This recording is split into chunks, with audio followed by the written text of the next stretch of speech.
அனைவருக்கும் வணக்கம்.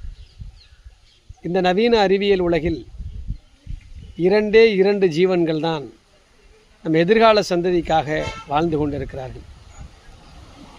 ஒருவர் நம்முடைய பெற்றோர், மற்றொருவர் மாணவர்களுக்காக கல்வி புகட்டக்கூடிய ஆசிரியர்கள். குடும்பத்தில் வாழ்பவர்களுக்கு ஆடவனாக இருந்தால் அவருடைய மனைவி, பெண்ணாக இருந்தால் அவருடைய கணவர். இந்த 3 நிலைகளில் தான் இன்றைக்கு நாம் ஒரு தனி மனிதனுடைய வளர்ச்சிக்கும் ஊக்கத்திற்கும் அடிப்படையாக சொல்ல முடியும்.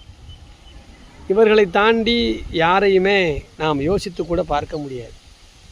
பெட்டி கடை துவங்கி கம்பெனி வரையில், சினிமா துவங்கி சீரியல் வரையில், ஆடல் துவங்கி பாடல் வரையில், நடிப்பு துவங்கி நாடகம் வரையில், அரசியல் துவங்கி அதிகாரம் வரையில், ஆளுமை துவங்கி ஜாதி வரையில் அனைத்திலுமே சுயநலம் மண்டி கிடக்கிறது. இப்படிப்பட்ட ஒரு காலகட்டத்தில் குறிப்பாக மாணவ சமுதாயத்திற்காக, அவர்களுடைய எதிர்காலத்திற்காக இருக்கக்கூடிய ஜீவன்களாக இரண்டாவது பெற்றோராக இருக்கக்கூடிய ஆசிரியர்கள் இருக்கிறார்கள்.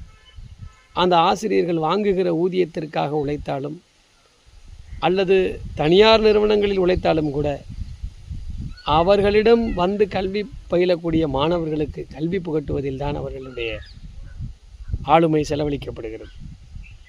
அதை தாண்டி நம்முடன் பிறந்தவர்கள் கூட, பங்காளிகள், மாமன் மச்சான், உடன் பிறந்த சகோதர சகோதரிகள், பக்கத்து வீடு, அடுத்த வீடு, எதிர்த்த வீடு, அந்த கிராமம், இப்படி எல்லா இடங்களிலுமே நாம் நன்றாக இருக்க வேண்டும் என்கின்ற எண்ணம் படைத்தோர் எண்ணிக்கை மிகவும் குறைந்துவிட்டது. ஆக ஒரு மனிதனுடைய வளர்ச்சிக்கும் ஆக்கத்திற்கும் ஊக்கத்திற்கும் அடிப்படையாக இருப்பவர்கள் 3 பேர் தான். பெற்றெடுத்த பெற்றோர், குடும்பஸ்தராக இருந்தால் கணவன் மனைவி, மாணவர்களாக இருந்தால் ஆசிரியர்கள்.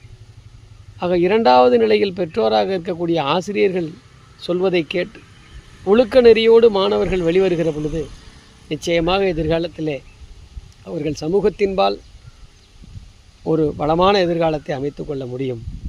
இரண்டாம் பெற்றோராகிய ஆசிரியரை மாணவர்கள் ஹீரோக்களாக கொள்ள வேண்டும். அவர்கள் கற்பிக்கிற ஒவ்வொன்றும் அவர்களுடைய எதிர்காலத்திற்கான அடித்தளம் என்பதை உணர வேண்டும். நன்றி, வணக்கம்.